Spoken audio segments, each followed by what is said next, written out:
Okay, so hello guys, and welcome to another stream. I'm not sure if the audio is a little too loud, um, with the game, but yeah, I'm gonna be playing Paper Mario Sticker Star again, since I made a promise,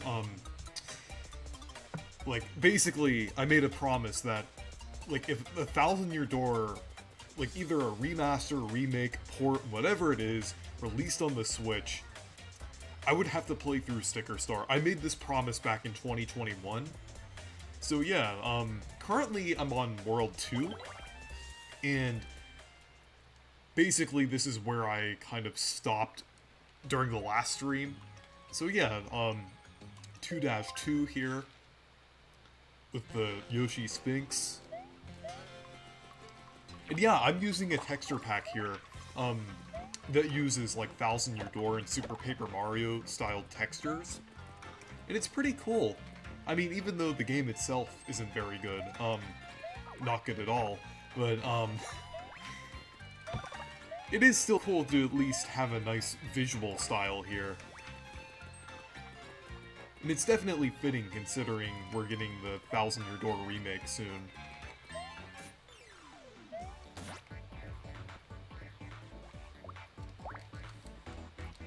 I like how the best strategy in this game is to, like, flee from every battle, because they literally, like, look at this. Look at this.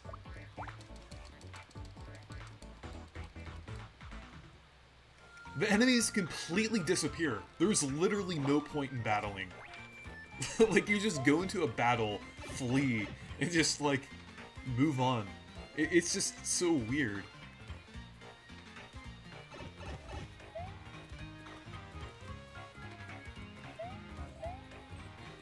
I can't believe they actually, like, that got past, like, playtesting, and,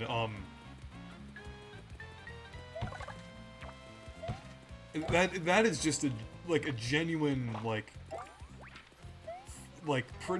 pretty big flaw with this game. I mean, in Color Splash, too. I think Color Splash is the same issue. I can't believe they, actually had that, like, they didn't, like, that was actually an oversight and everything. That's just pretty weird. But, yeah, I kind of, ended the last stream on this level. But, yeah. I'll just go ahead and go into the battle. And just do that little strategy again. Okay, well, for some reason it wasn't letting me, oh great, of course. The game has to throw me into this. Okay.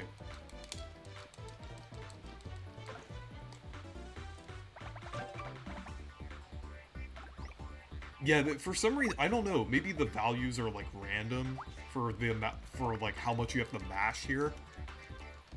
Yeah, I do not know why it, like, for some reason it's, like, almost impossible now to, like, flee. That is weird. I just...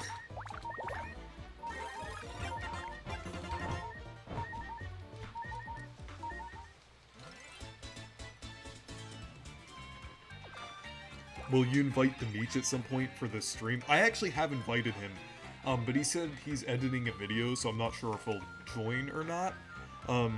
Though he might join. Also, hey Soshi.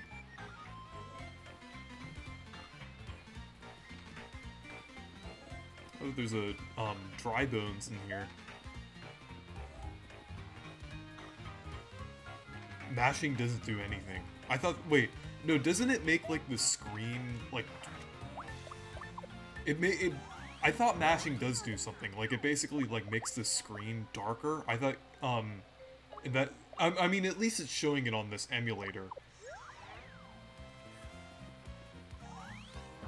Because, whenever I made the screen kind of dark to a certain level, I was able to flee. Reese, what was your first Paper Mario game? It was actually Super Paper Mario on the Wii. I played that, I actually initially didn't like it when I first played the game, but then I got back into it and I enjoyed it, but, I didn't know what to do when I was playing the game. Can you tell him... Wait, Can you tell him to not tell so loud? I can hear. Oh, wait. Is the music too loud? Is that what you're trying to say? I want to make sure that the audio is like you can hear the audio. So just let me know if how the audio sounds and everything.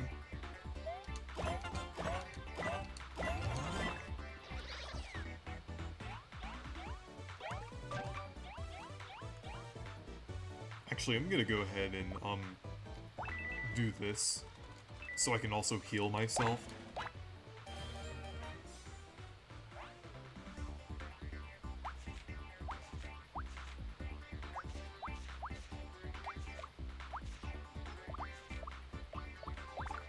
Okay.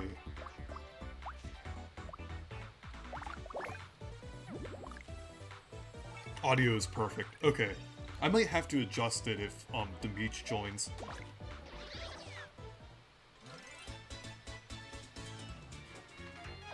So she said that he owns the first 3 and also played Color Splash. Yeah, I own all of the games, but I don't have 64, a physical version of 64. I've played through 64, but I just don't have a physical copy of it.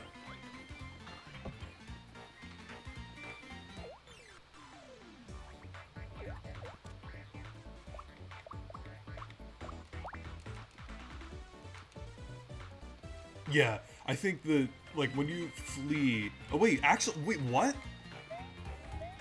Hold on, that enemy actually didn't, completely vanish when I fleed and everything. That's... I guess there's, like, a few enemies that do that. But I mean, for most enemies, like, they just completely disappear when you flee. Reese, how long have you known Dimitri? I've known Dimitri since 2020, when we did the Mario Kart ranking videos.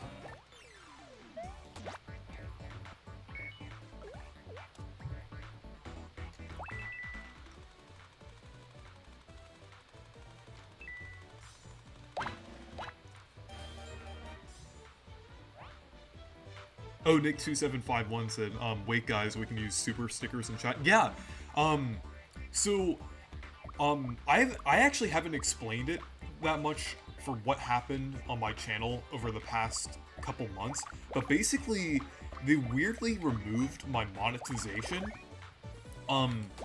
between, like, June and, like, this month I actually got my monetization back. It was, so, you can finally super chat again, you can join the membership. But yeah, it was weird how, like, they, basically, they hit my channel with, like, this reused content thing, and I think it probably had to do with the, all trailers videos that I had. Not the new ones that I uploaded recently, because those actually have commentary. I made sure they had commentary, but, the older ones that didn't have any commentary at all, and were just, like, trailers, because I mostly did that, like, I was kind of younger when I did most of those all trailer videos. I uploaded the new Super Mario Bros. One when I was, 14. But yeah, I had to delete some of those, just in order to get my monetization back. But yeah, I just wanted to make sure, like, all of my content, I feel like it fits better with, like, most of my content on my channel in general, to, like, have, like, all of the videos, or at least, like, 90%, 95% even, of my videos have, like, commentary and everything, so...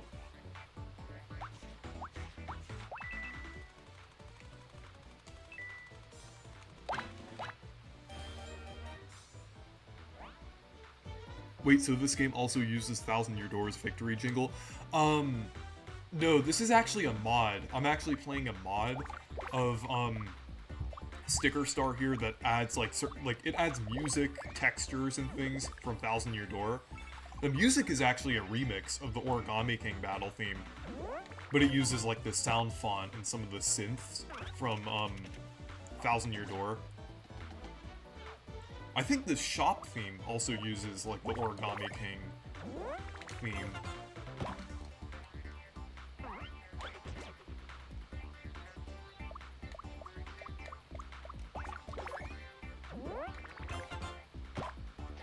Reese, did you play Super Mario Bros. Wonder? If so, what are your first impressions? I love the game so far. It's really fun. Well, even though I've only played a couple levels, it's just there's so many great ideas with it, and it's so creative, and the controls feel really good. So yeah, I'm really looking forward to the game.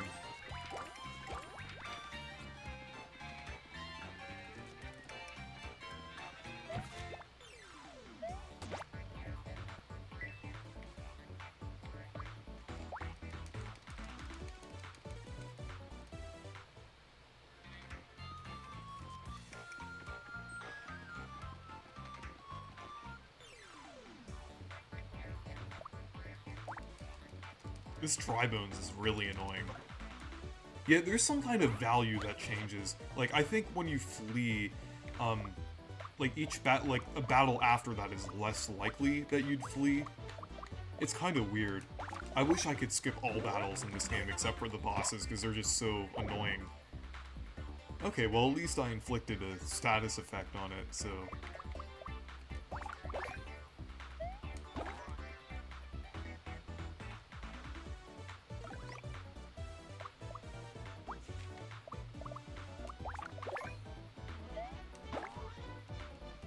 I don't know why the action command didn't work.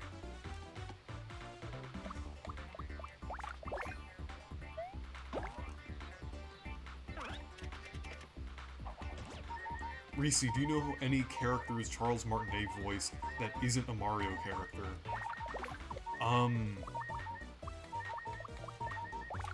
I don't know the character specifically, but I know he's been in, like, a lot of things.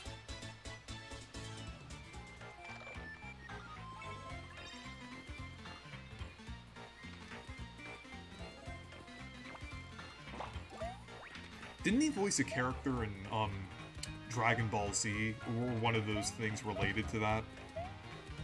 I might be wrong, but I think I remember seeing that he voiced something in that. And then he also voiced, I think he voiced a character in Skyrim, too, if I'm not mistaken. It was something like that.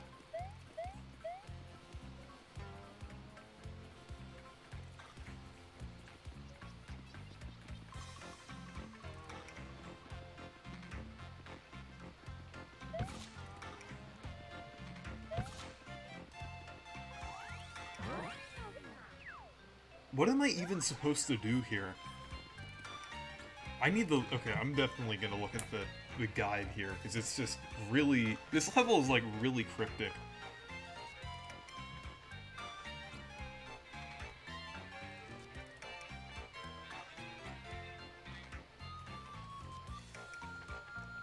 Am I supposed to, like, light the torches, or, like, turn all of them out?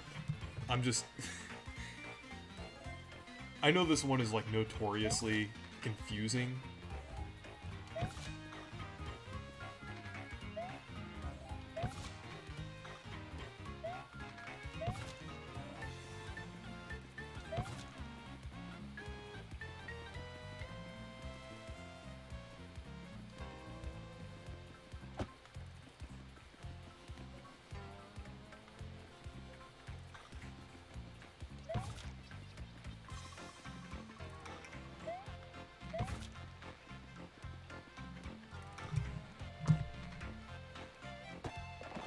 Oh, okay, here's the path here. I think I'm gonna restart this level. You have to jump on the right ones. Okay.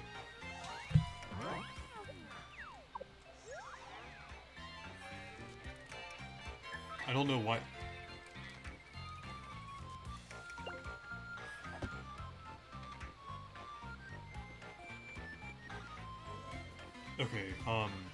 Maybe I should restart the level here. It's not, for some reason, it's not letting me exit the level with the button prompt.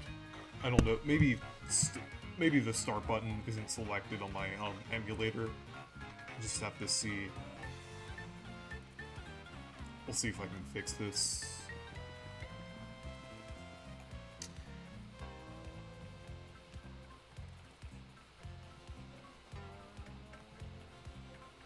Okay. I thought you could exit the level by pressing start. I might be thinking of something else.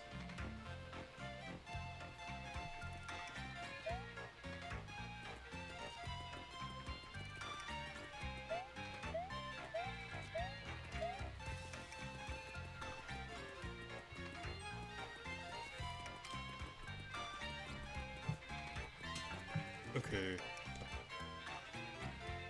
Yeah, for some reason it's not letting me exit the level with, like, the normal button prompt.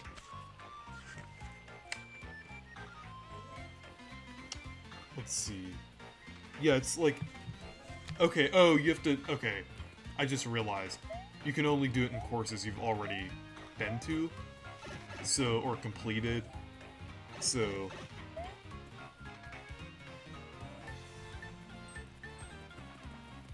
Yeah, that is really bad design. I don't know why, like, if you want to restart a level, you should be able to do that. Like, it's... I don't know why you have to backtrack to the entrance in order to go... People always complain about Thousand Year Door with backtracking, but this game is... Like, I mean, if you know what you're doing, it's not going to be that bad, but... If you don't know what you're doing, it's going to be... definitely a chore to go through these areas. Okay, so you're telling me hit the ones on, like, hit each, torch on the right, I guess, or the light there, or the candles, I guess.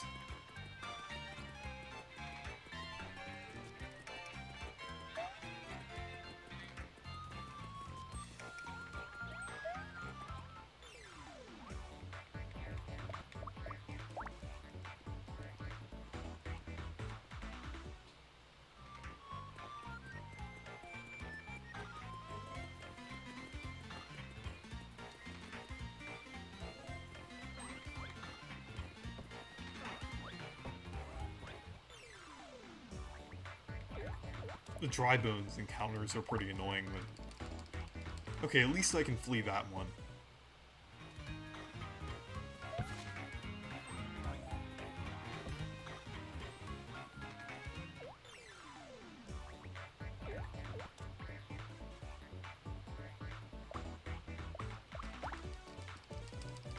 Oh, you can tell when you're not there. It's funny, like when the screen dims a certain way, you just know you're not going to be able to flee a certain one.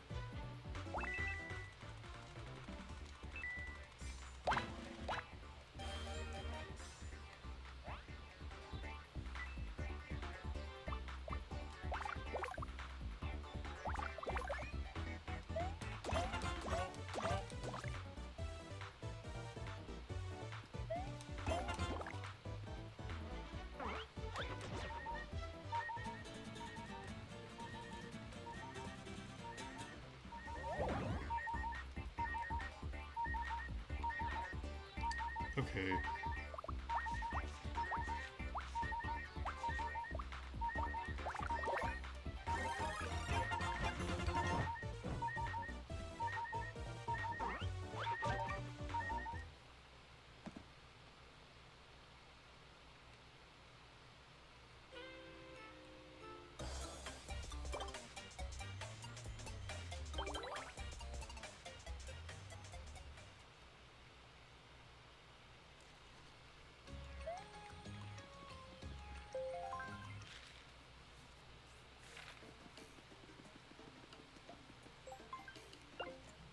Okay. Well, at least you don't have to pay for the recovery boxes like you do in Thousand Year Door. So, I mean, I guess there's that.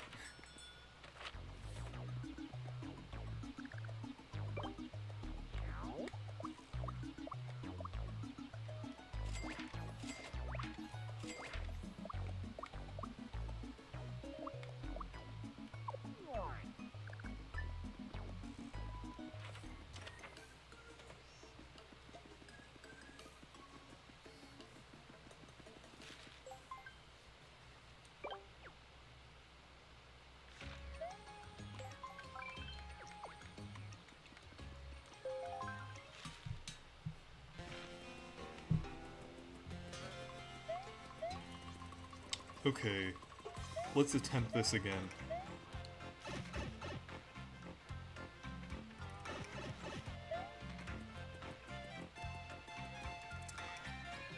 I'm sick of people acting like Sticker Star is some sort of death sentence. It was definitely not the best of the games, but it definitely, but just because it, okay, I get what you mean.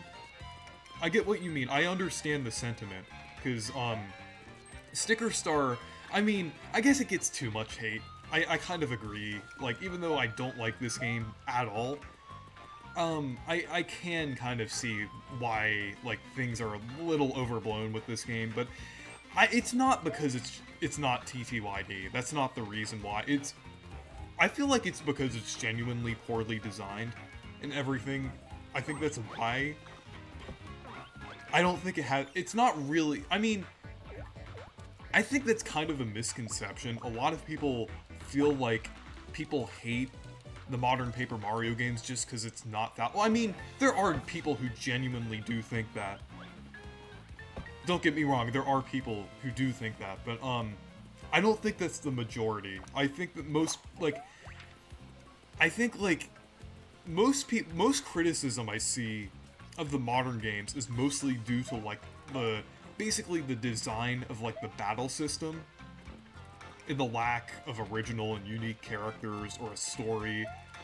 Things that 64 and Super Paper Mario also had to a degree.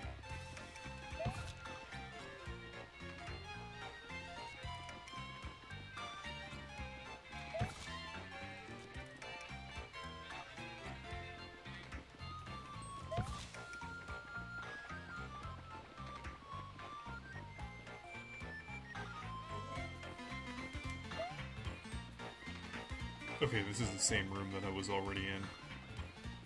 Just noticed that now. Okay.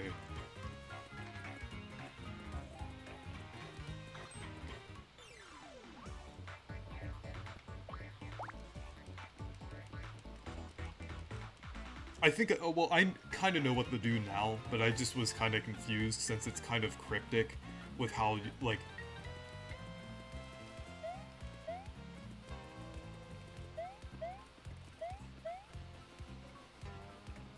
I know now it's kind of like with the... Basically the torches here you have to change, but, I was just a little confused earlier. I kind of know generally what you have to do here.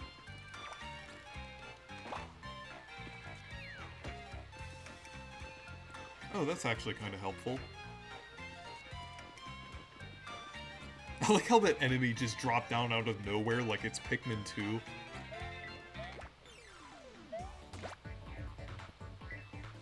That was literally like a Pikmin 2 moment there, where that Spiny just dropped down.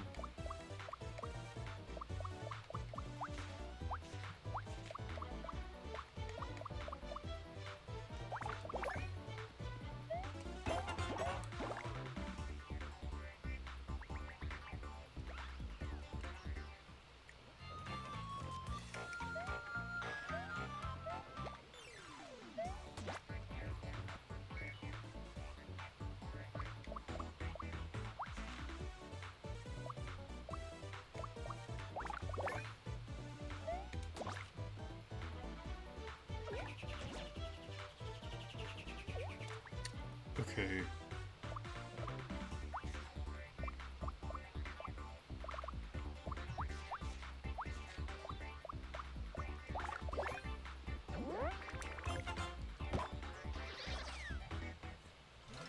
Pikmin 2 moment spotted.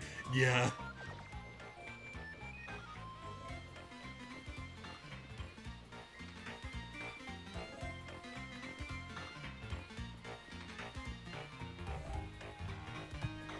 Wait, hold on. Is there another room that I'm missing here?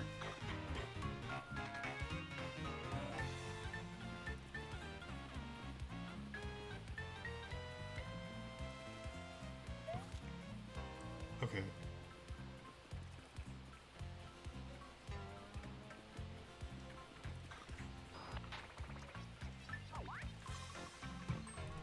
Oh, here's the one, like, paratroopa thing.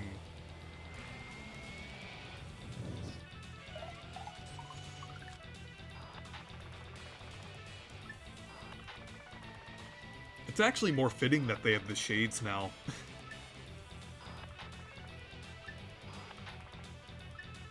Because they're because their dialogue here, has, um,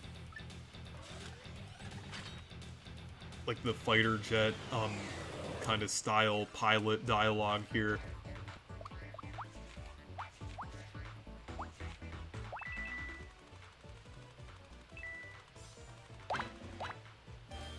Okay.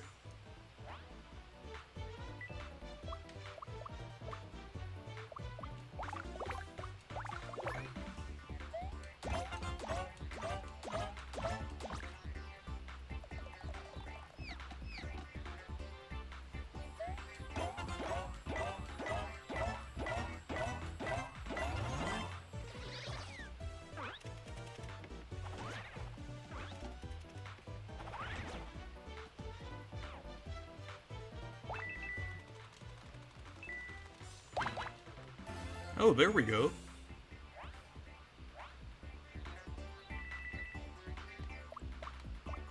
Let's see.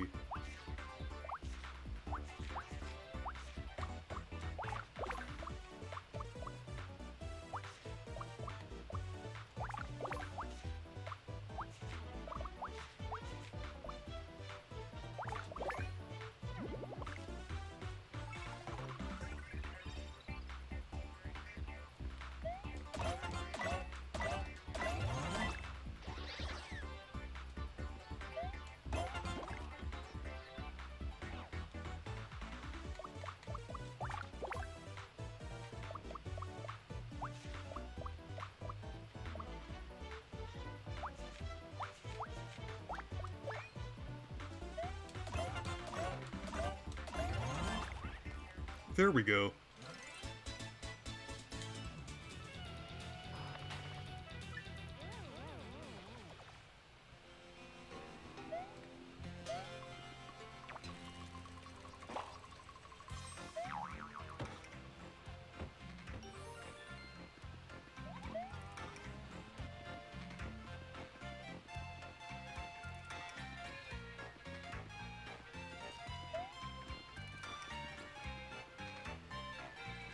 Are you ignoring me? Oh, sorry, I've been trying to pay attention to the game here, so sorry that I didn't see your chats.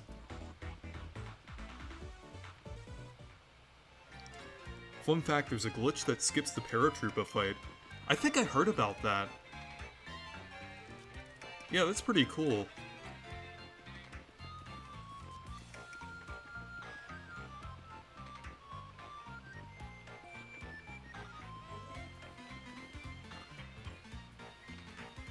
What music played in the Stickerfest ruins, Reese?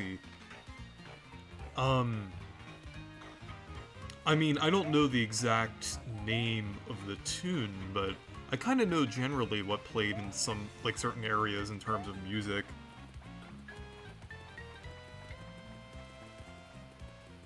Oh, oh, you mean with this texture pack? Actually, I forgot what played.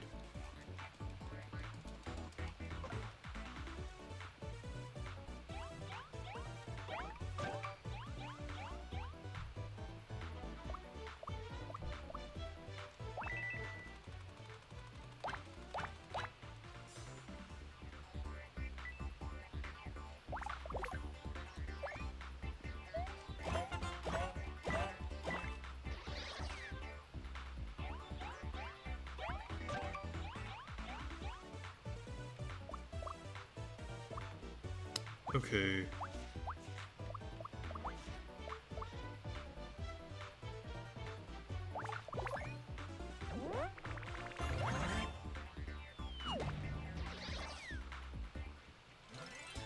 I did not realize a Hurl Hammer did that much damage.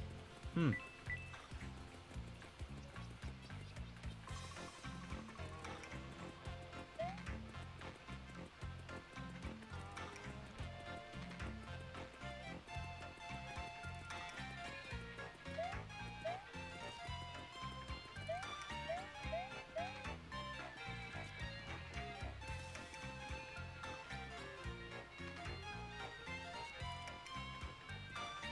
Okay.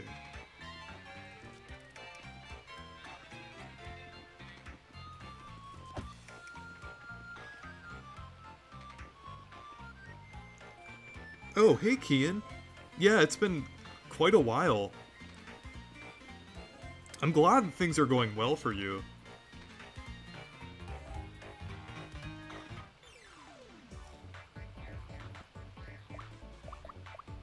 But yeah, it's great to see you again.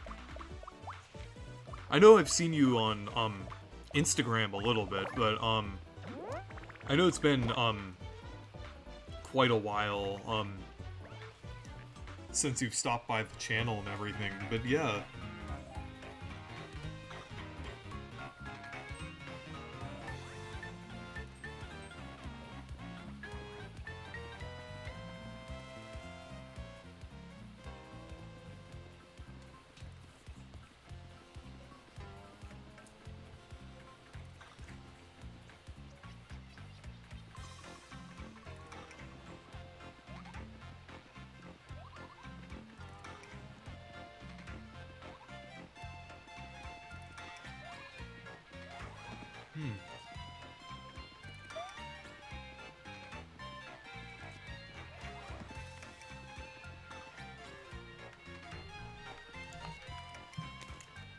Do you have to do like the torch puzzle to like activate that?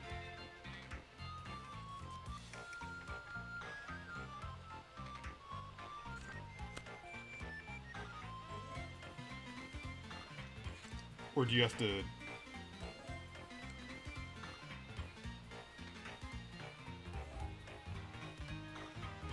Okay, okay, you have to paperize in the starting area. I was looking at the guide, okay. I mean... I haven't played through this game fully before, so I kind of have to use the guide. Just due to how cryptic this game is at certain points.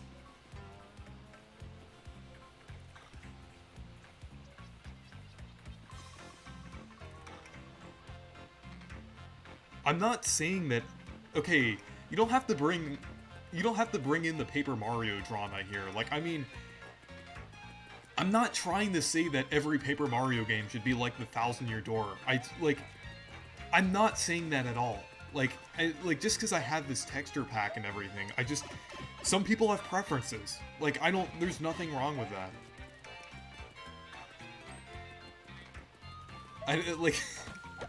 Leave the drama back at Twitter.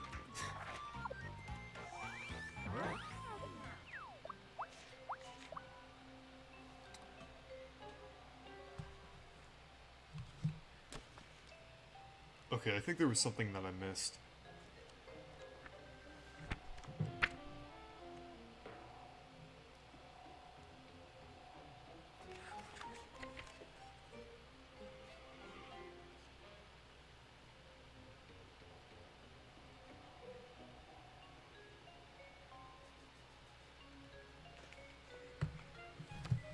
Can I put any sticker here, or does it have to be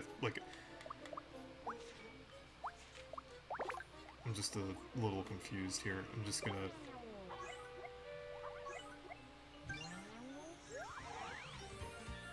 Oh!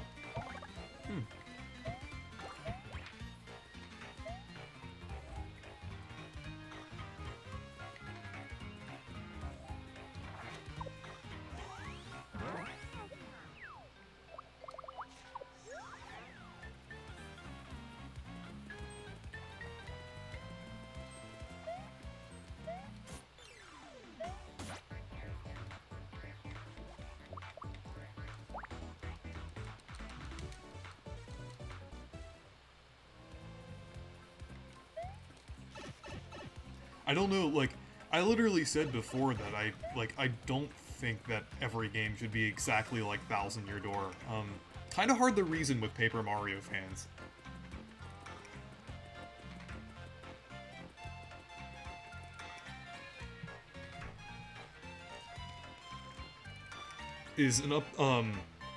Oh, there is an area in this mod that does have, a reference to the, Boggly Woods and everything. This level should not be taking me this long, but it's so, like, weirdly designed. I don't know. Like, this game, like, I mean, I know people who've played this game are gonna see that it's obvious with how you complete this level and everything. But for me, as someone who hasn't played through this game fully, it's just really confusing.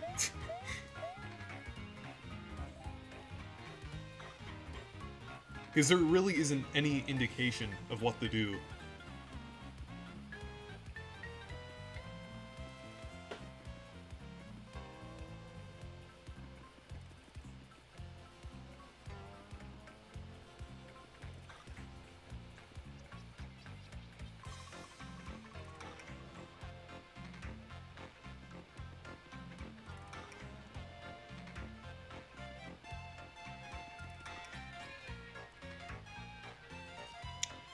Okay.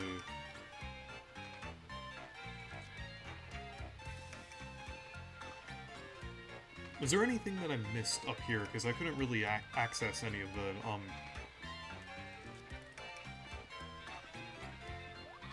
Yeah, I can't really get over anywhere this way.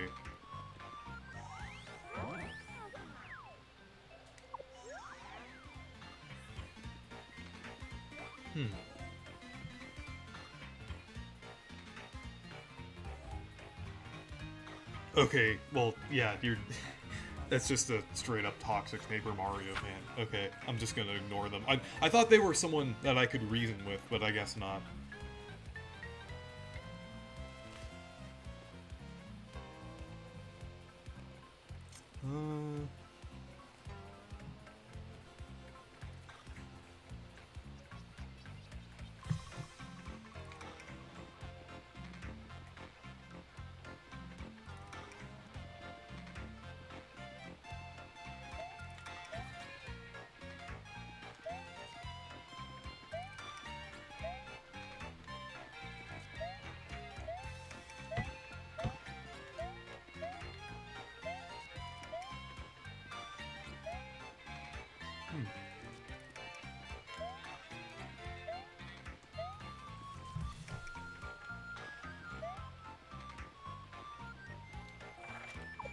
Oh, okay.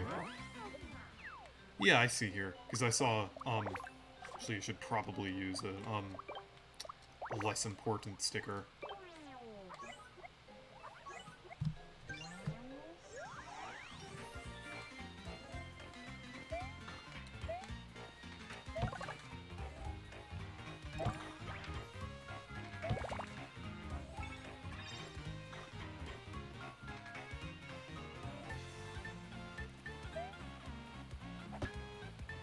Okay, well, I did those, but,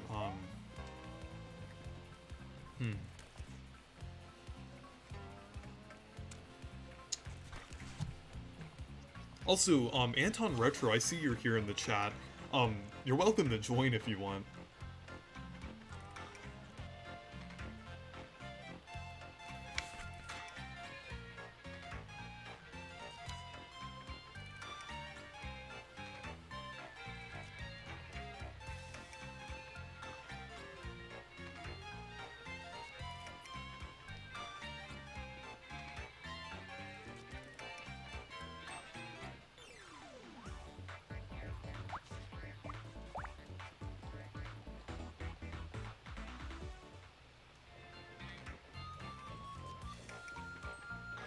Can I go up here? Because last time I went through here, yeah, it seemed blocked. Or is it...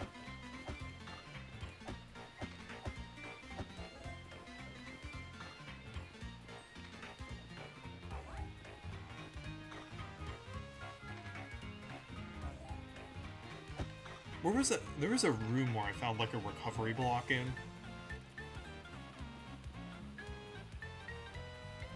Yeah, it was this one. Okay. There we go.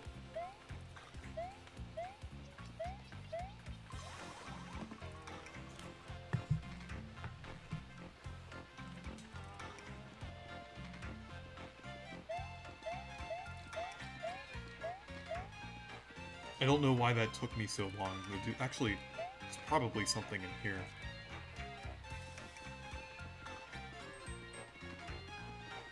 I was right. It would have been a problem if I didn't go in here.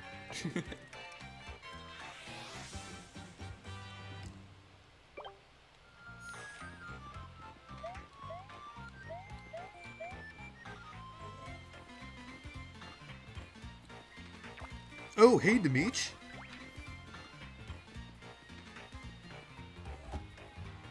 You're definitely, yeah, both you and Anton are definitely welcome to join. I'll start a call on Discord.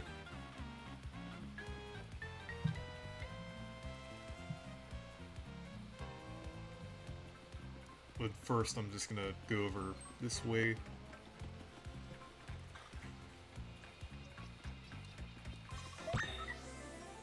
There we go. It shouldn't have taken me this long, but there we go. I'll join your suffering. Yeah, I'll start the call in just a second here.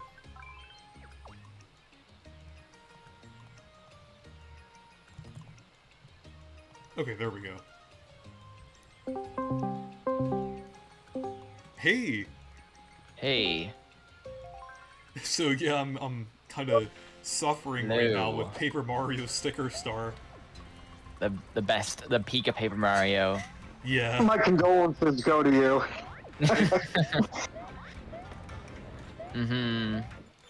He's having a great time there. Someone in the chat kept telling me, like, kept saying, like, not every game has to be, like, 1000-Year Door, and they just kept saying it over and over again, like, and they kept saying, like, I guess they were trying to, like, annoy me, Not every game needs to be like 1000-Year Door, but every game can be.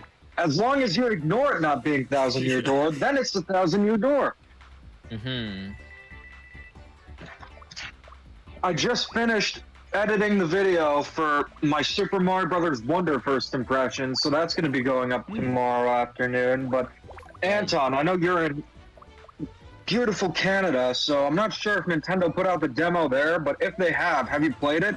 I have not. Like, we don't have Target, so I don't know if it's...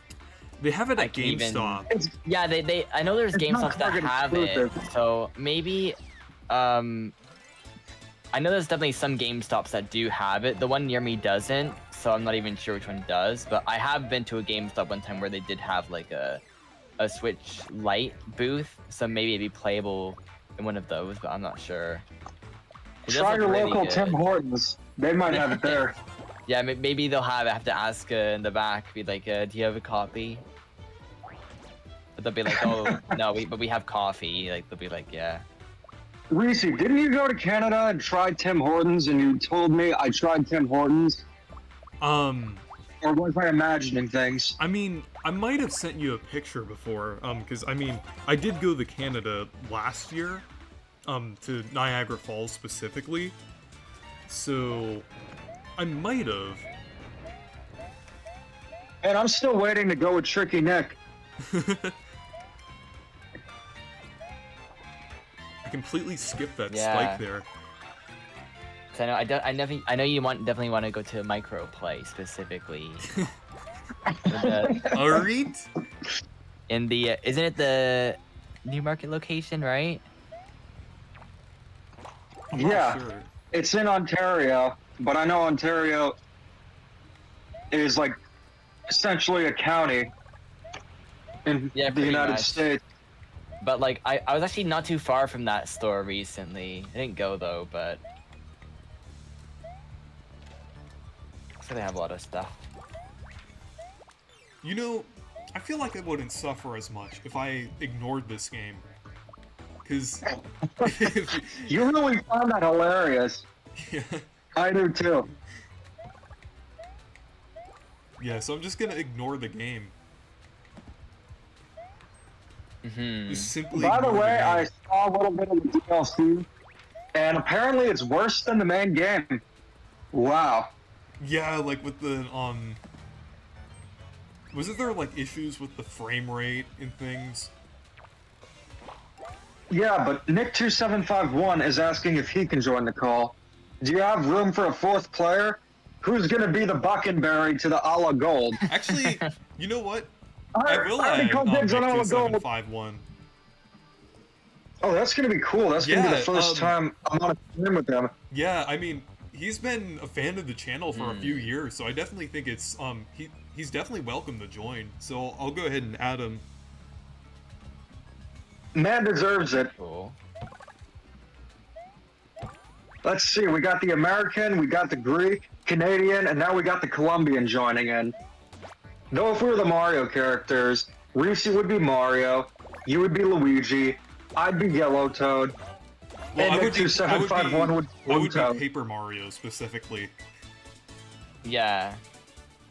But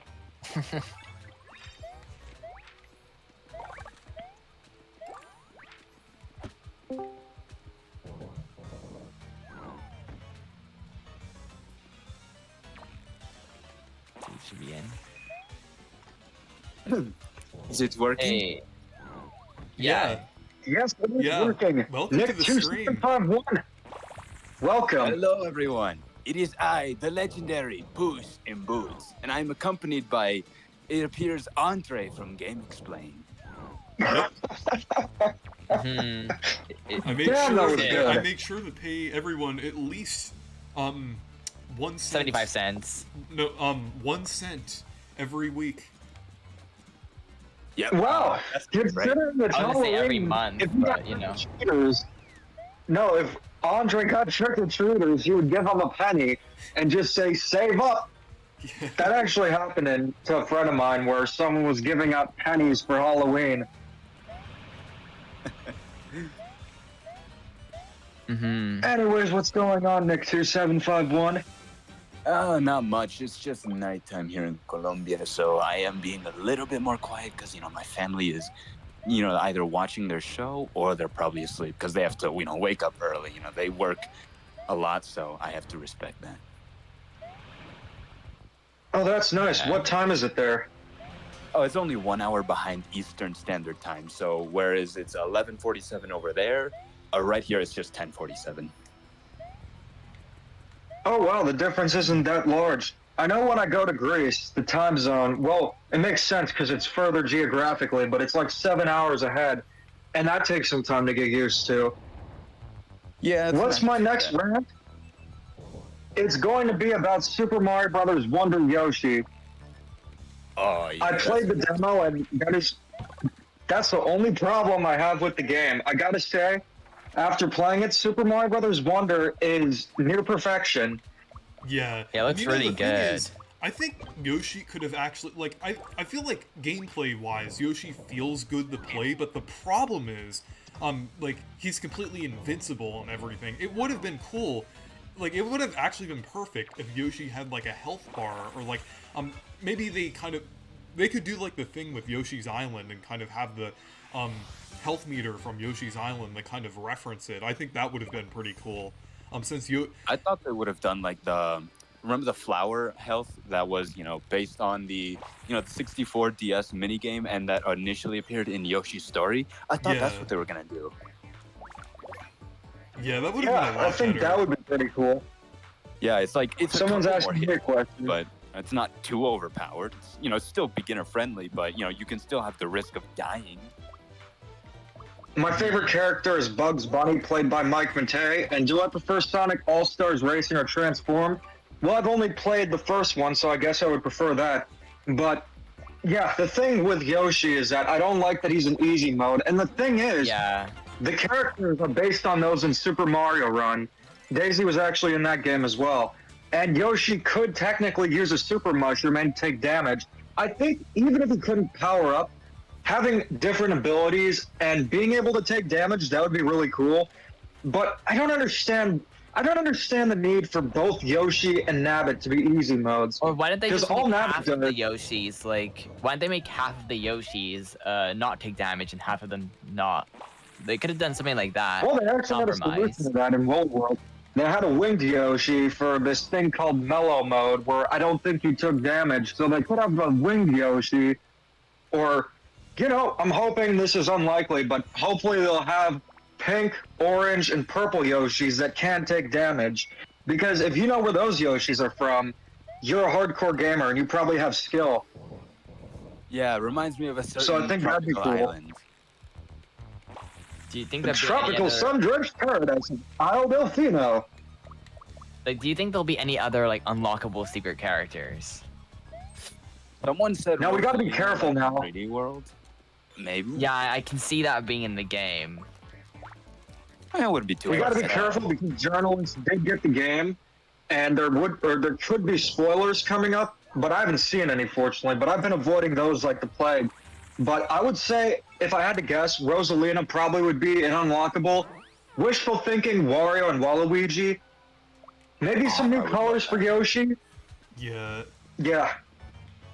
I I think mean, it's they I added think Daisy, it's I think it's so- really cool. Like just like even Daisy as an inclusion was really cool to see, and I think it's Yeah. also cool that Nabbit returned.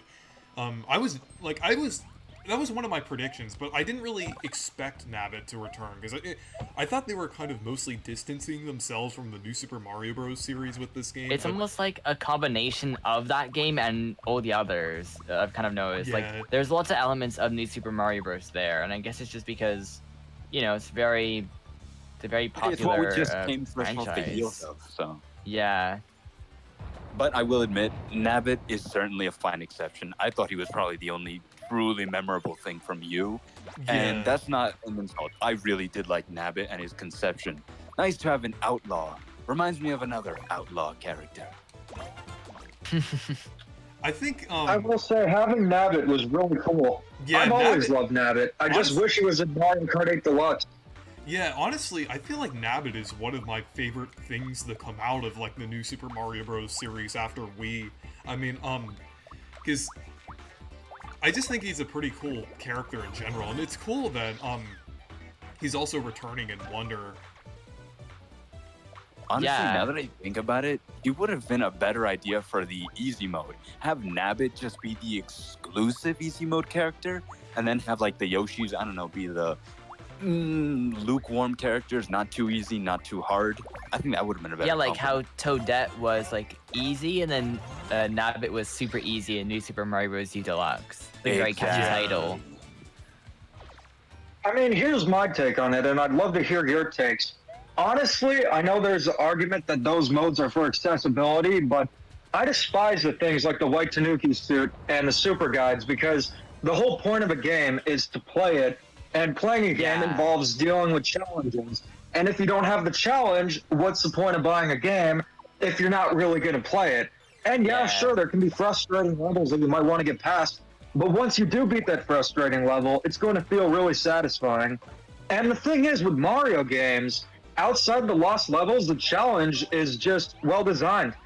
If you lose, it's on you. So Yeah, I I'm think not a that's- fan of the easy that's modes. safe. And I'm Yeah, me neither. I think that, or just allow it to be like a small option to just make the character easy that you're playing as. But I guess maybe they wanted 4 characters that were easy. Maybe that's what they decided. I don't know. I think they could have just done something with Yoshi to maybe make it so that way. Like, I think it was how Peach Chat, like, they couldn't. They changed the game so that. I think it was like if you fall out of the level, then you basically get like a boost. I think that's what they did. It was almost like a double jump. yeah, that was Yeah. pretty much it. Peach Yeah. Head is such a weird character, man. Yeah, Yeah. and they're adding Peachette to Mario Kart And now you know, with instead of that- Nabbit. With that one double jump thing, I think they're actually implementing it in Wonder, but as one of the badges. Yeah, badges are really cool. Yeah. Yeah, I thought I saw it too.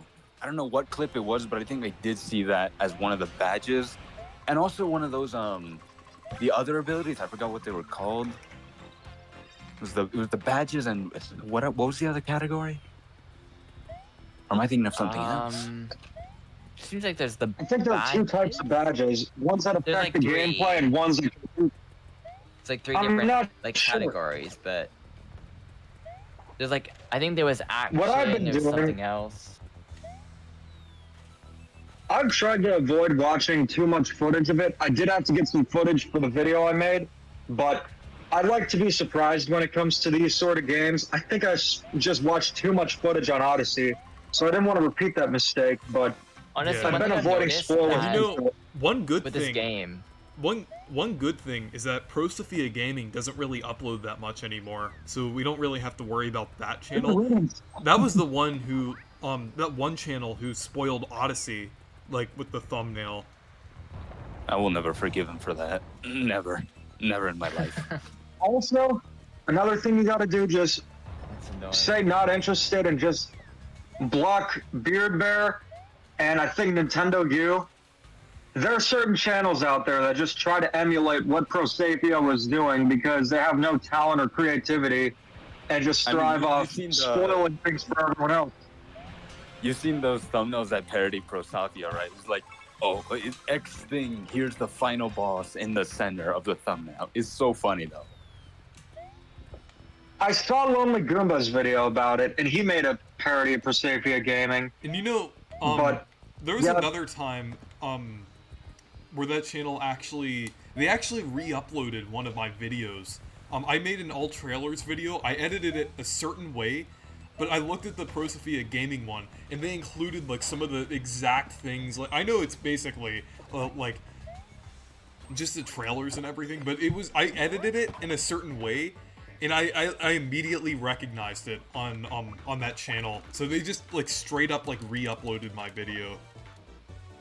To be fair, I did watch a lot of your old trailer uploads like way before we met. So I was kind of used to that video format, so I couldn't really tell you if like, oh, this was stolen from you or whatever. But I didn't know it was you who made those videos all that, while Yeah. ago. You know, Nice to know that. I actually had to delete a lot of them recently because I got hit with a YouTube. I'm not sure if I told Demeech this yet, but I got hit with like this demonetization thing back in June. I didn't want to just talk about it because I was kind of stressed out about it. But now I finally got my monetization back. But I had to delete some old videos to get it back on. But yeah, YouTube Yeah, has you were been. telling me about that. Yeah, I think you said it earlier in this stream. Yeah. I didn't know that. Eh, annoying, Sucks, yeah. but what can you do? At least I have the monetization You know, back me- now. It was kind of annoying when I. That's did it for a stressful. while. Oh my god, there's a cat. I will say, there's though- a cat over here. Cats are the best. I know. Oh, it's a black and white one. My cat usually comes in my room. Oh, that's so cute. I wanted to name mine Rosalina, but my youngest sister named her. But I was gonna say, yeah, with YouTube and such, it just seems like it's not as viable as it used to be as a platform. They're really pushing for shorts and such. Some creators like Tricky Nick are thriving, but my channel's remained a little stagnant. Admittedly, I've kind But of been it's abusing the tough to shorts get- too.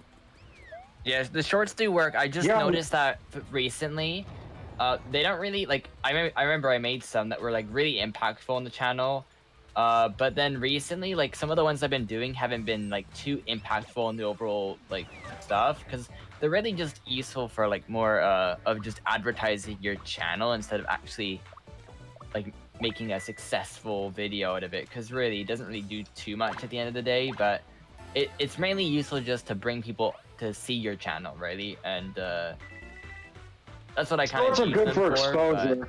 yeah, They're pretty basically, much. just bite-sized videos to give you a taste of whether you're gonna stick to this channel or not, which is fine in a vacuum, but like, don't let it over-consume your channel or don't become too reliant on their popularity. Yeah, I was trying to do like one every I think I was trying to do one like one all the time every week or something, or every other week. But then I realized like I'm doing all this work just to make a video that I could just actually make an actual like lengthy video and have it perform Yeah. better or have it just be more impactful. So I don't feel very passionate when I make shorts because usually it's stuff, the ones that get popular are like, what happens when you put a Game Boy Color game Yeah. into an original Game Boy? Just stuff that some casual viewers might not know about, but usually I just prefer making regular videos because I can include more of what I want to say and just, it's more fun. yeah, it's like I But I made feel one. like I'm gonna start making more shorts. And it's usually the stuff that gets like viral is the stuff that Come is on. just really like random. Like when I was like, okay, let me just, what happens if you put a new 3DS cartridge in an old 3DS? And I was actually just wondering it myself. And then I was like, wait, I why don't I just make it mean- into a short? And it doesn't do anything, but it got really popular because I guess people were just like, what happens? I mean, to be fair, most people are just here for, curious, easy, digestible content. So, I'm not surprised when, the video that took me 3 hours to edit didn't rank nearly as much as my now most popular video, a 30-second Pikmin 4 clip. Yeah. Yeah. Of like some Cruel gameplay irony. that you find that's like I mean- 144p on like Nintendo's channel or on the Nintendo like Japanese website. I mean, to be fair, my most popular video, let me see if it's still the drift on the Switch OLED Joy-Cons, or if it's Super Mario World on the NES. If Super Mario World on the NES is the most popular one, I'll be quite happy. So I guess think it was it's the, that's fine and simplified everything. logos. Yeah, I like think that's still your currently most popular video, Demitch. The most popular video is oversimplified logos, Yeah, I As an checked, like, actual a week video? ago. but Yeah, I it's like put them up. in terms of full-length videos. I didn't check shorts. I only counted your like full-length videos on your homepage. Yeah, that is the most popular, and you can thank Reese for encouraging me to do it when Oh, I did. yeah. So without him, it would be the most viewed video. So props to you. I'm thinking of sort of doing a sequel to that called the Technology Rant, considering what's going on with the iPhone 15 and just how Oh, I've boy. not been a fan of modern smartphones. Because essentially what they do now, back then, we had 16 megapixel cameras, water resistance. We have a micro SD card and a headphone jack. Nowadays, I was gonna Here's bring up a that. dongle. Yeah. Oh yeah, also yeah, like Apple Yeah, the like, headphones- recently, I noticed the quality of Apple hasn't been super high. Like we recently, my mom recently got an iPad, and like the one that she bought didn't work properly. It was actually like glitched up, really strange, and we had to take it back to get a new That one. won't work. Oh, here's a good I question. honestly I am prefer using my Samsung, but iPad. Oh, here's a still good. for them. I wanted to read the chat a little bit, but someone said, Reese, who's your favorite Sonic character?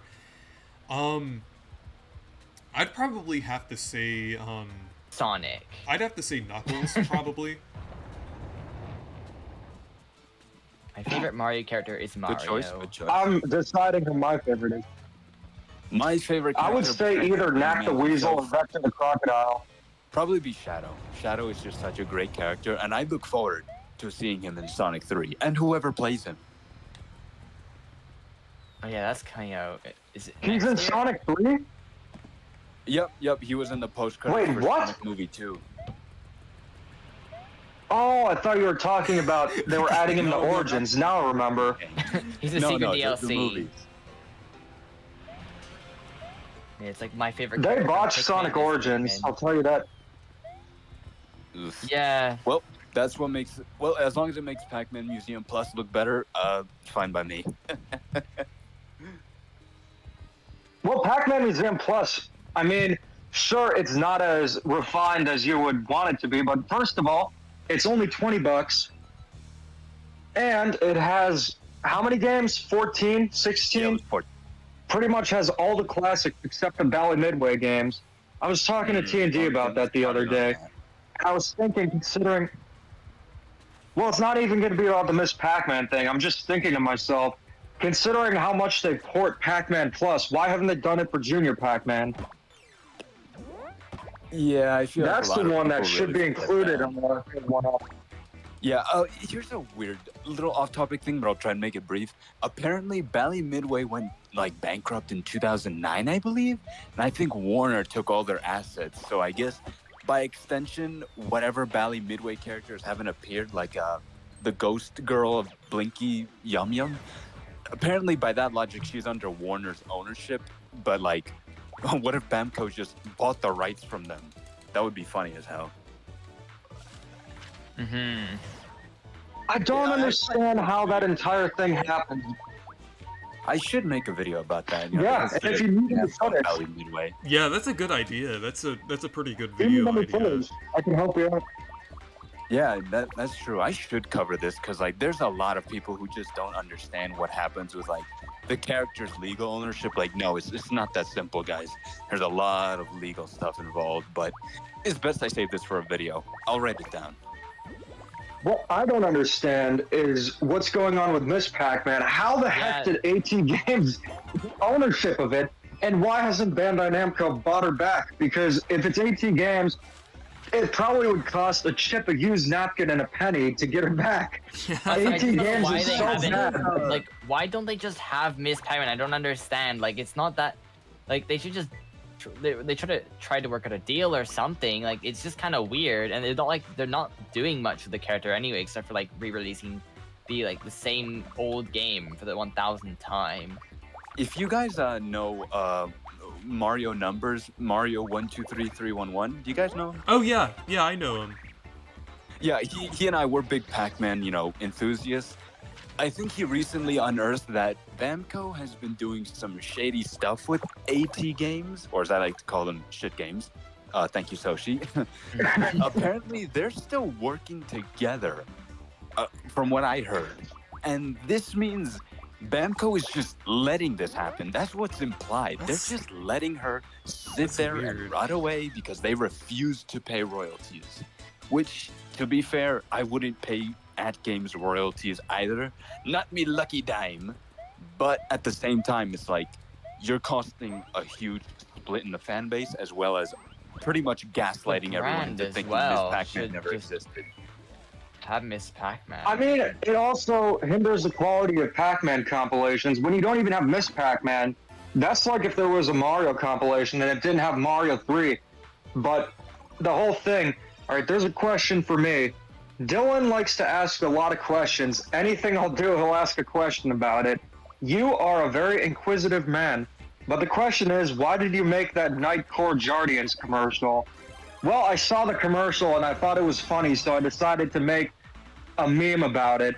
Have you heard of it at all? If you don't watch TV, you probably haven't seen it, but it's this commercial for a diabetes pill, and it's done like a Broadway musical, and I can't stop laughing about it. I haven't heard Maybe I'll about that, watch but it it later. sounds funny. That's the only one.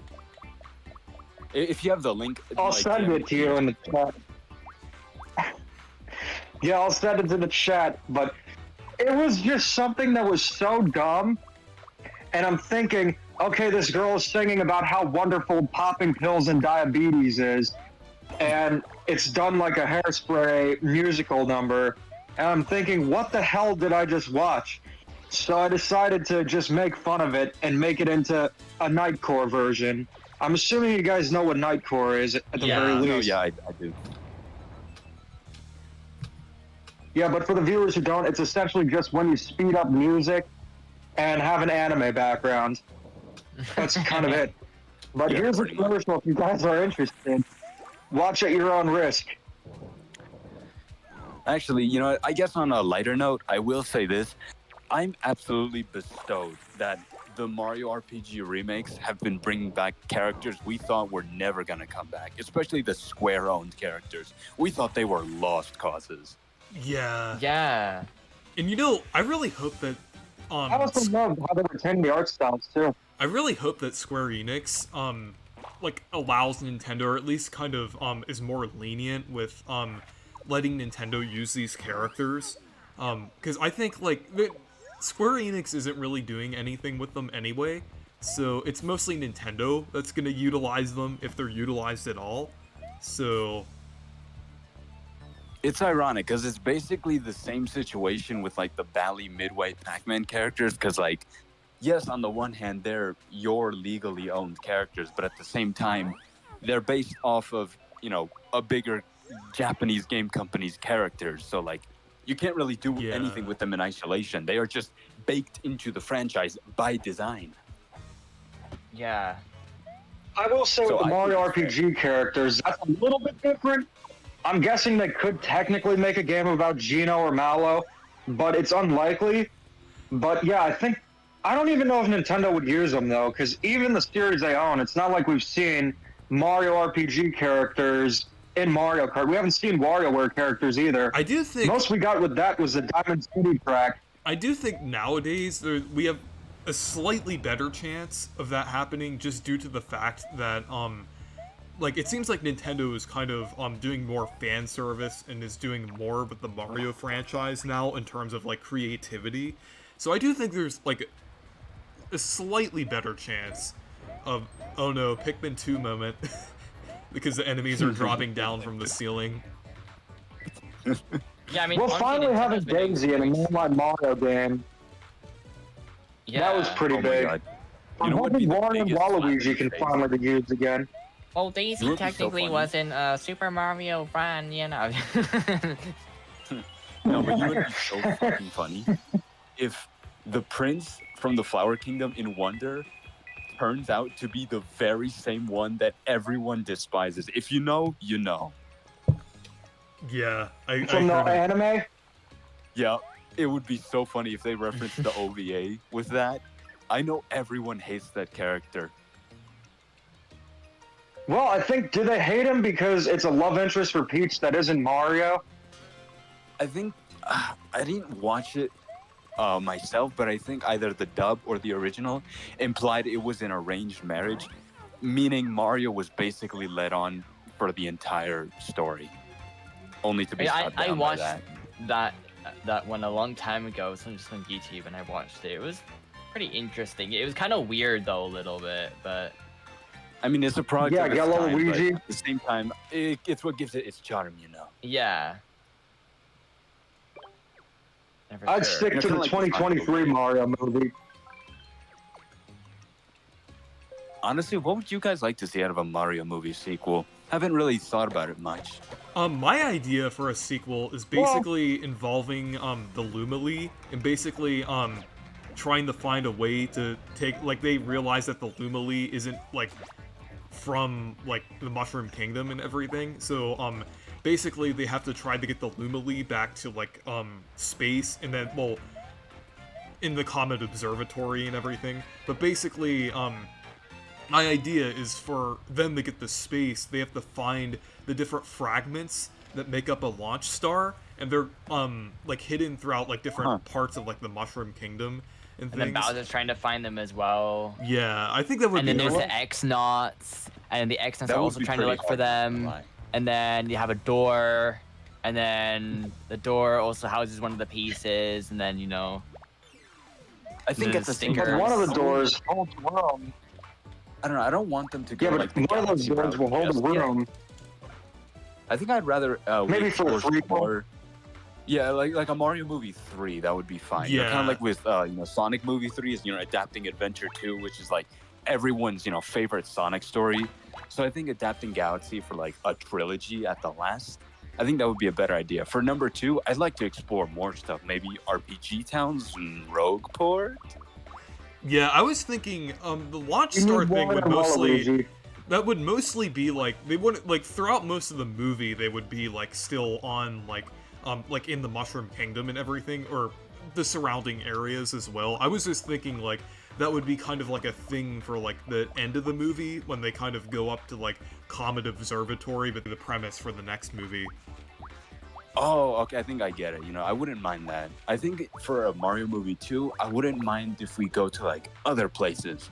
Maybe Subcon, maybe see the Yeah. different kings from Mario but 3. Subcon's Those not would be real. different. I think the New Donk City would be a really cool place to go and see Pauline.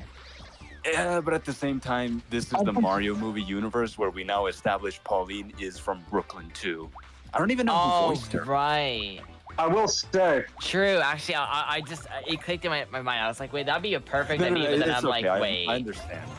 But I Toronto Well, it they is. could implement Pauline like into like they could implement Pauline more and have like her discover the Mushroom Kingdom and things like that. I think that would be cool. Oh. I didn't think about that. Great catch. Yeah, I guess that could work. Yeah. Though I don't really know if we could get as much substance of her character, because like the most I could think of on a base level would be, I don't know, maybe a jealous rivalry love triangle with Peach, as stupid as that sounds. I don't really know what Pauline could do in the Mushroom Kingdom. I mean, Why she do you might guys serve think like a Nintendo seems to hate Wario and Waluigi?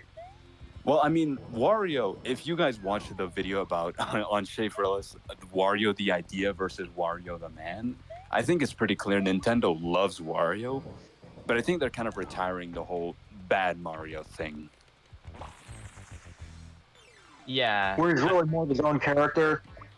Yeah, I mean, to be fair though, it's really great when you think about it because Wario has evolved so much, and I really love his character for that.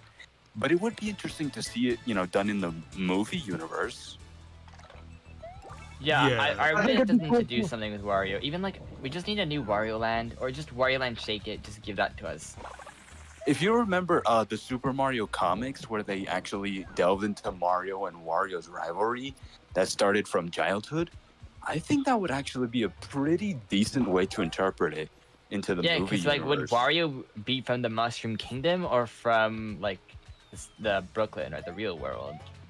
Well, I mean, logic would dictate the real world, Yeah. but you know what? What if we get a completely new take on Wario? What if Wario was like, I don't know, made by Bowser or something, and vice versa with Waluigi? Or what if What he? if What if they're, he's like you know- that one weird fan theory where he's like a corrupted version of Foreman Spike?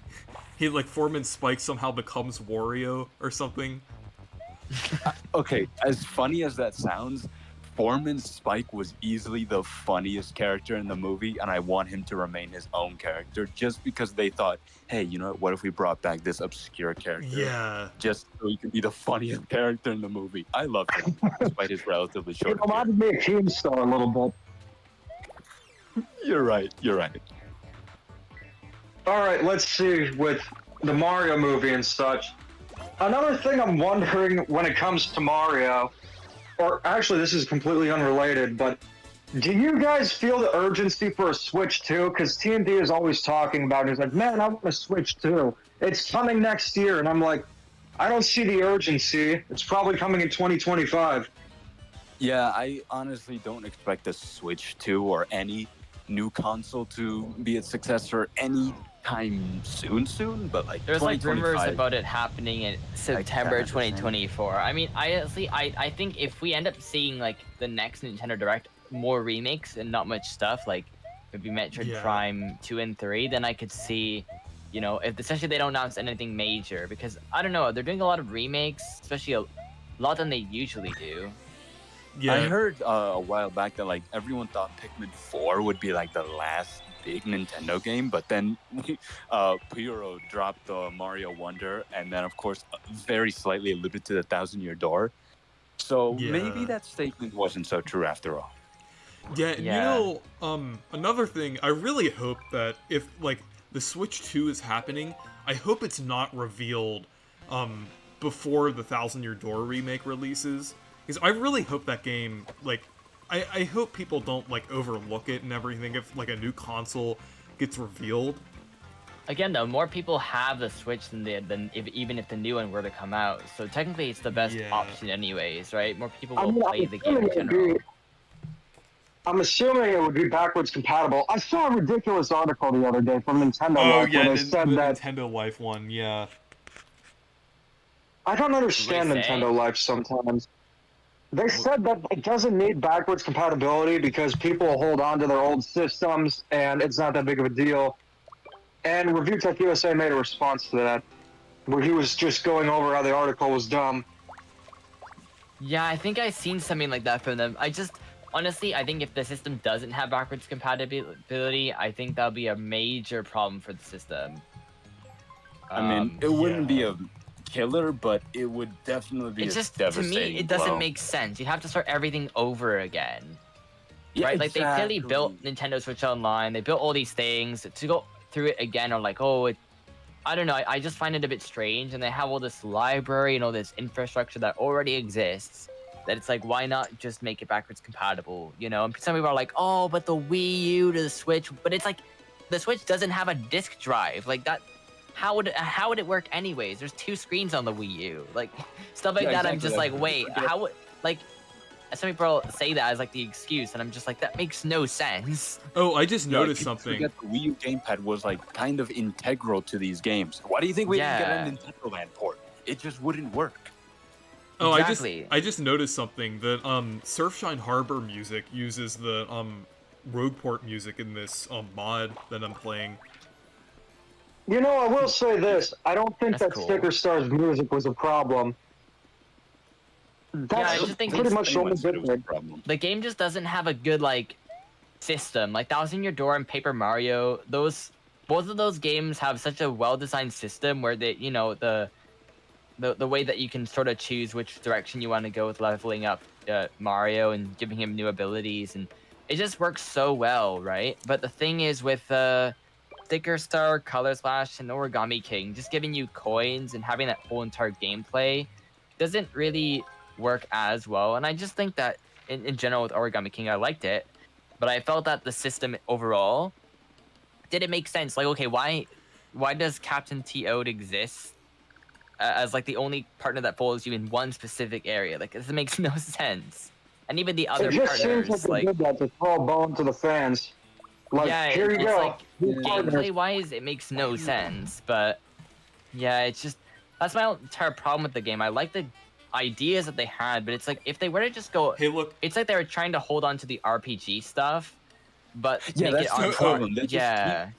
Paper Mario is not an RPG anymore, and it keeps pretending it's an RPG. Just embrace a new identity, then. Just let it go. Exactly. Like I remember Oh. when the game Yes. released, they were all like the marketing material was I've this something important to say. comedy filled adventure, and I'm just like, just call it action RPG or adventure or something. Don't call it like comedy, because the entire point of the game they're trying to market it as it's funny or something, and it's like, I mean, look, the writing the in thing. RPGs is important, but like at the same time, it's like I say with a lot of games that I like that have great stories.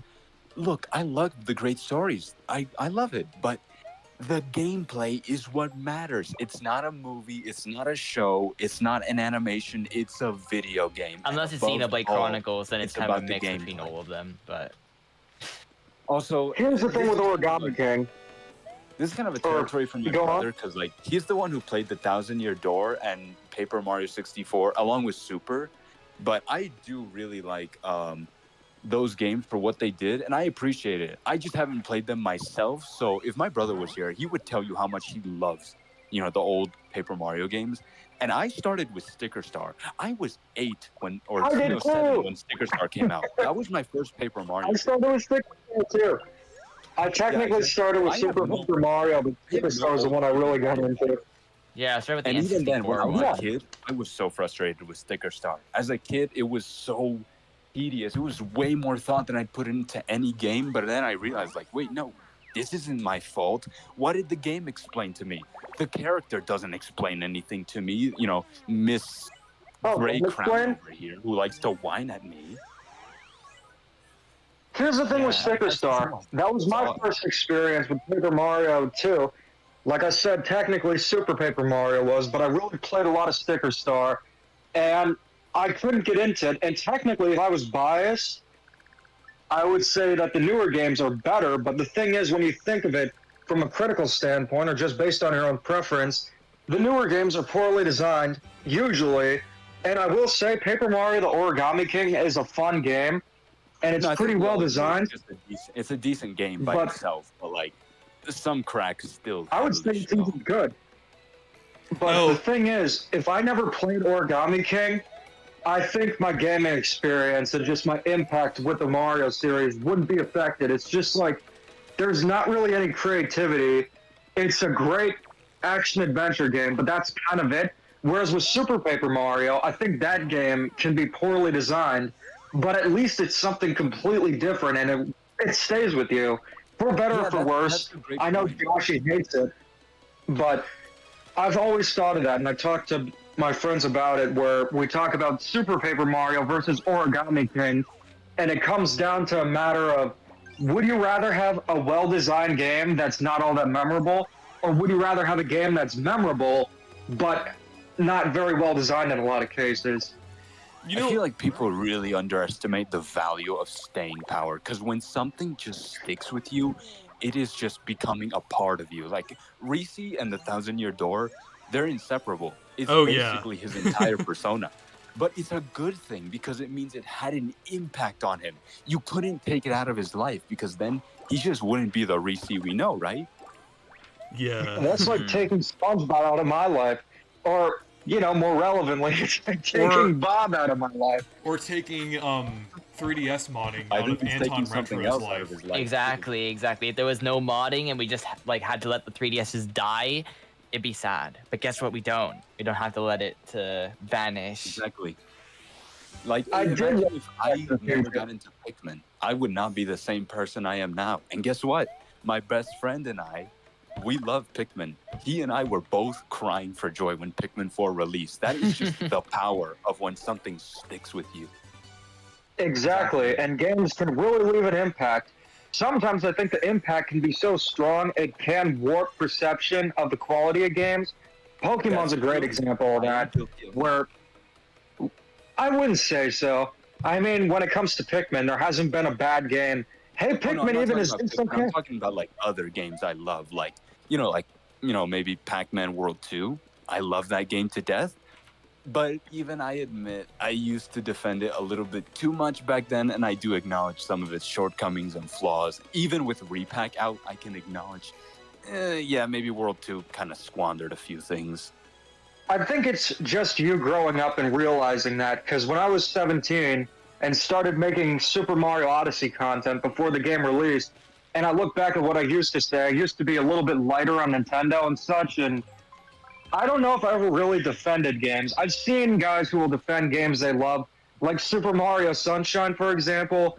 You know, when people bring up the blue coin and stuff.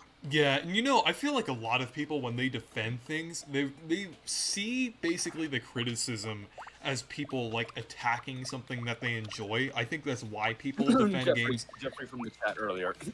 Yeah, I mean, there's such thing as being nitpicky, and there's such thing as being like actually like critical on like what a game does. Objective. Yeah, exactly. like, Objective. There are like Luigi's Mansion objective. 3. There's like objective Like, yeah. facts of like, yes, Super Paper Mario is a 2D platformer. It's like, it with a 3D weird mechanic, it's like there are objective, but it's always funny when people think like, oh, the objective is not that's subjective, but it's like, there's actually fact No. behind the game's design, right? And what it does Yeah. that's technically better. Yeah. Yeah, I like, will to say be there's a big difference between saying, I don't like how shiny the ghosts look in Luigi's Mansion 3, and I don't like that there's a watermelon instead of a pumpkin, versus I don't like the design of Dark Moon because of the mission structure breaking immersion. Exactly. Mhm. Valid criticism, it's like Like, to Hey, be it's fair, I not- think people sometimes over dramatize objectivity invalid. with subjectivity. Like, I can admit something is objectively better, but if I enjoyed it personally more, I will gladly say so, whilst also acknowledging, yes, this thing is, X thing is objectively better than Y that I personally enjoy more.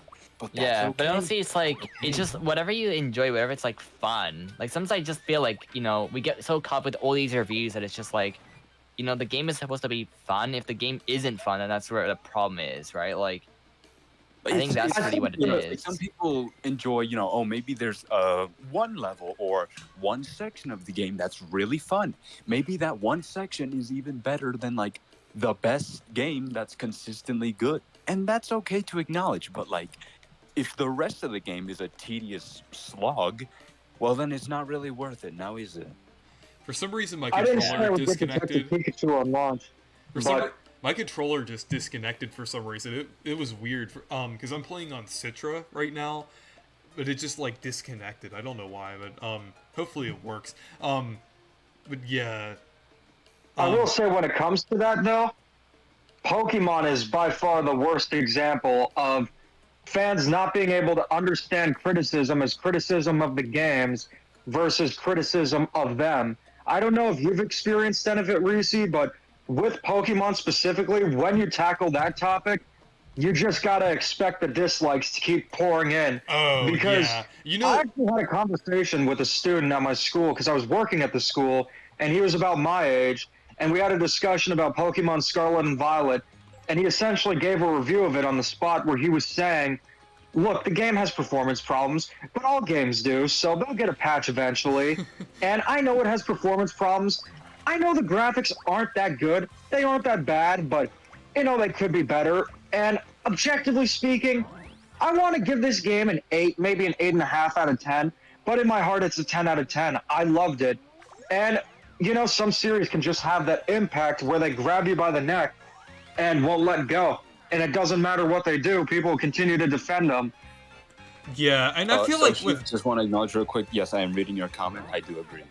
Yeah, and I feel like with Pokemon specifically, I feel like there's a lot more people defending that just due to the fact that there was so much nostalgia pandering over the past decade for Pokemon. So I feel like it just made things like even worse with the fact that like there's so much like it's so like heavily rooted in like the nostalgia for the Pokemon games and everything. I mean, to be fair, Mario really nostalgia pandered throughout the 2010s, but where were we? Actually, what were we doing? We were being like, to be fair, in general, I noticed in retrospect, the 2010s really just were nostalgia pandering. Like, come on, how many obscure cartoons got like live action movies or whatever and then flopped horribly?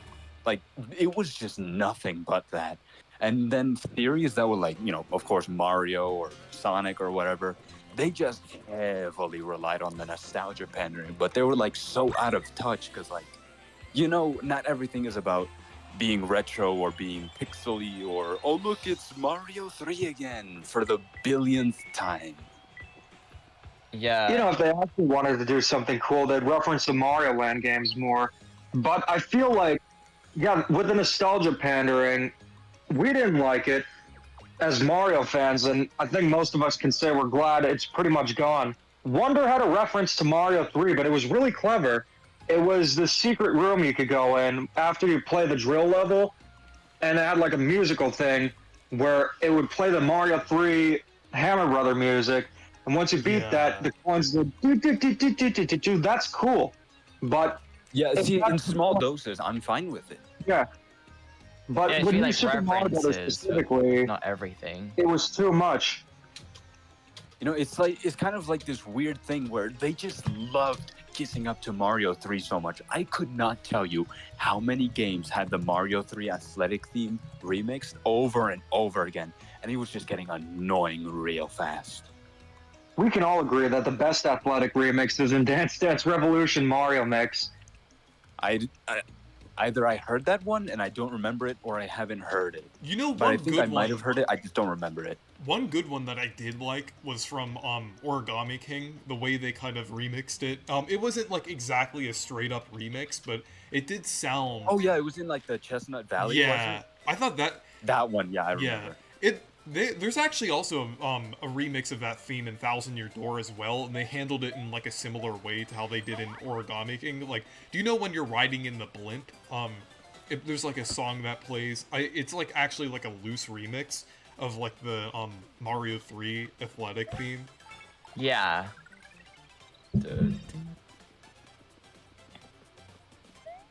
Actually, now that I think about it, I think one of the reasons I really liked 3D World in retrospect was because it focused way less on the Mario 3 pandering and way more on the Mario 2 and Mario World pandering. I mean, they brought back Charging Chucks. Charging Chucks are my favorite Mario enemy. Yeah, it's like some things they're so focused on Super Mario Bros. 3 and Super Mario Bros. And not really the second one, or actually like Mario World a lot, but even some aspects of those games aren't really used.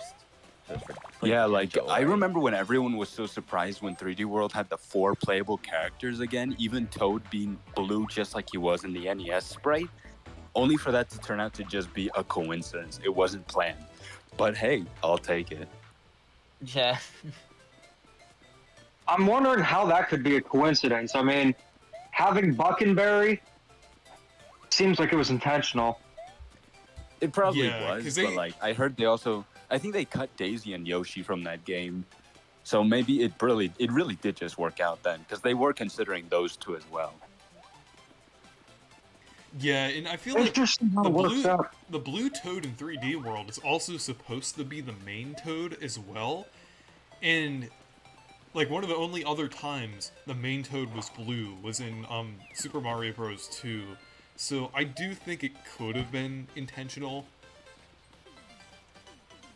I guess it's up for anyone else to decide, but if you want a headcanon as a Buckenberry, go right ahead. Who do you prefer, Buckenberry or a la Gold? Buckenberry. When I was little, I used to fight color. to the death for a la Gold. I would say I prefer a la Gold. I don't know. Something about him just is scary. You know, apparently someone said that, okay, this specific shot of Sticker Star is just really awkward looking. You'll see it when it gets to the part on the stream. Looks very weird. Just say it when we get to it, because I think my stream on my iPad is a little behind, because it is an older model. So forgive me for that. Oh no, you have an older model? Tim Cook is gonna come to your house and fart on you.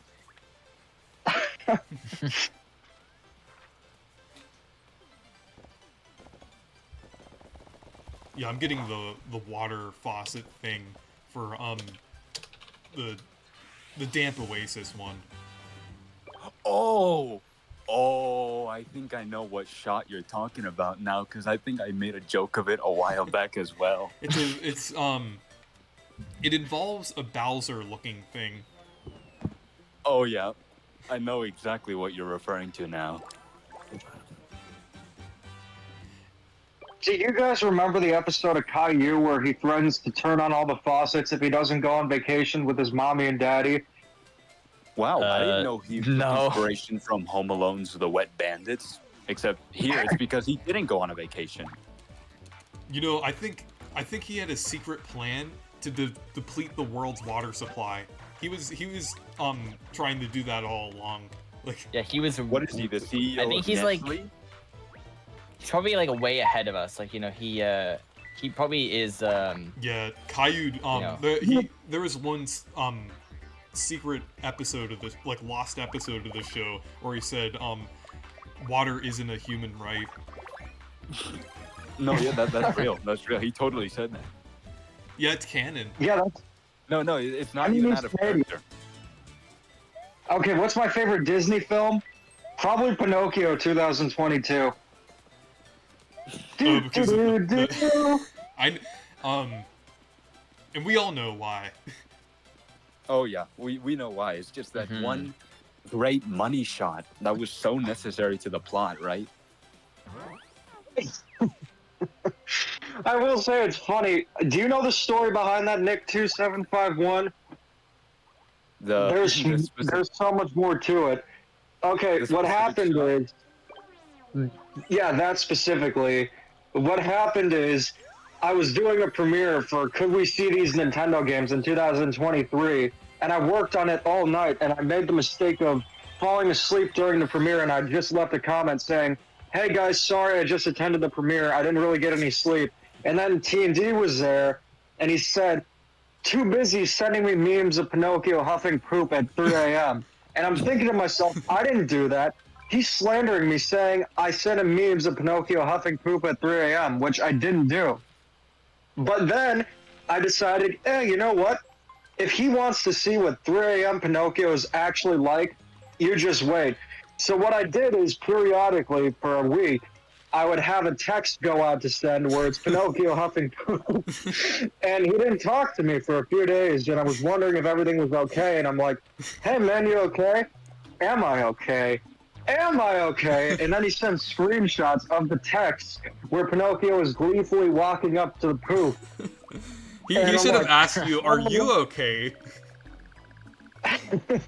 Yeah, he should have. Hold on, I'm reading chat right now. Cole.mp9. He wants to join the VC chat, but I'm not in charge of that. I'm just saying it for you. I'm not sure, because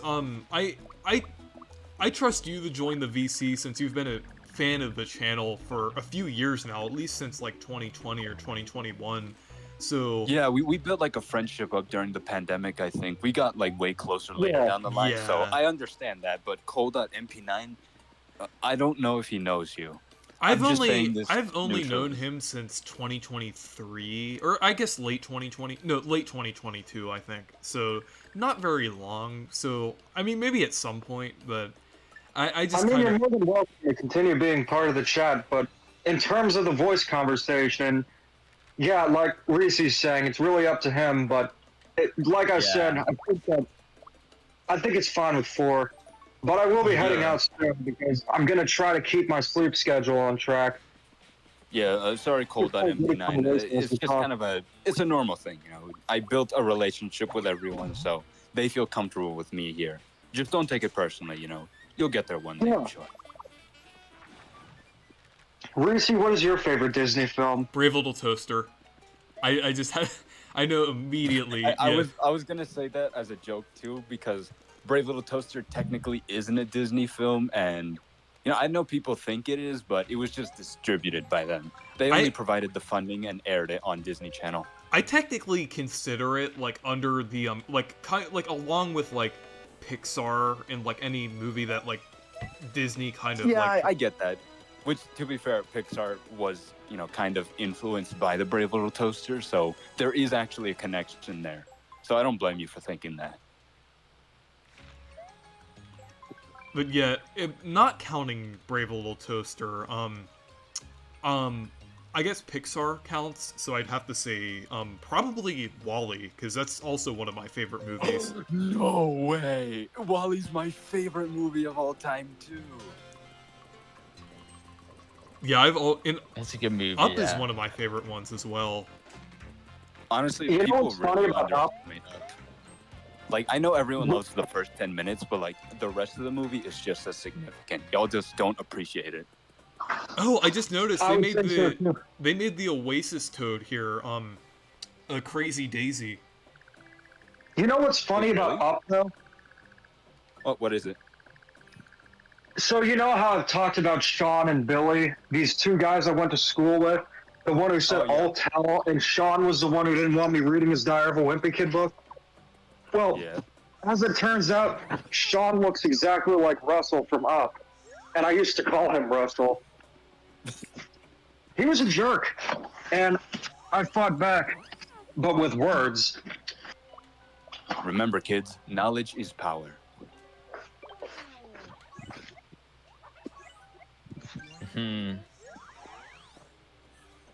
Someone said Chicken Little in the chat. I don't know if they're being ironic or not, but I think it's funny.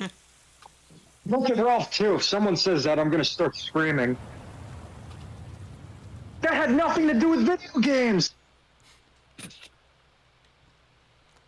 But anyways, guys, it was nice joining the stream as always. And Reese, I wish you luck continuing to play this game. Yeah, one of the best games in Nintendo, Yeah. I mean, it Maybe really you is can one call of game. the games of all time. Maybe you Yeah, could it's calm crazy, yourself though. down next stream and play some Mario's Missing. Or Mario's early years. How about some Mario Teaches We're not Cycling? going there just yet.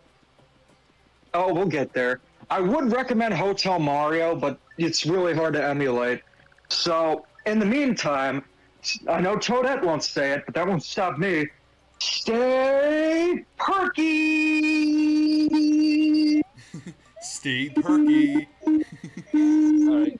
Goodbye, I'm done. Deej. Keep Yeah. calm and dog on. Right So, on, yeah. amigo. I'm gonna continue the stream for a couple more minutes, but I'm definitely gonna finish up soon. But yeah, Your favorite game. yeah, I can't stop playing it. That's what you know it's good. I can't believe I made this promise. The playthrough Sticker Star. I thought. I mean, the thing is, I made this promise back in 2021 when Oh. like when it was extremely unlikely that we'd get anything related to like the 1,000-Year Door on the Switch. So Begs the question, how long was the remake in development? Because it looks really great, but I know the 1,000-Year Door is a long game, so they probably were working on this for a while. Yeah, I'm guessing it must have started right after Origami King. I think that's a reasonable estimate. Yeah.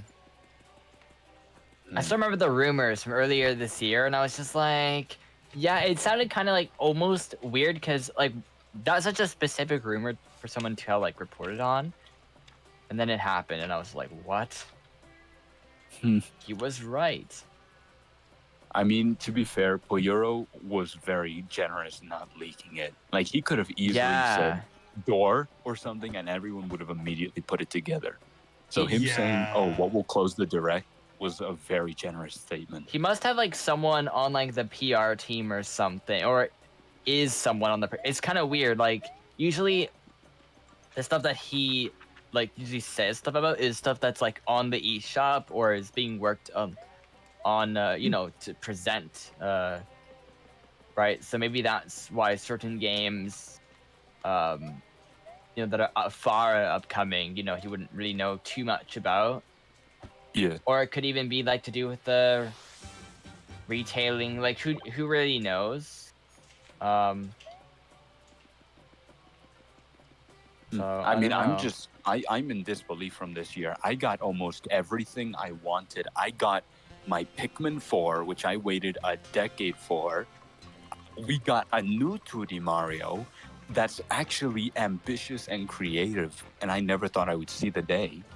And we got 2 Mario RPG remakes that we didn't see coming or Yeah. ever saw possible.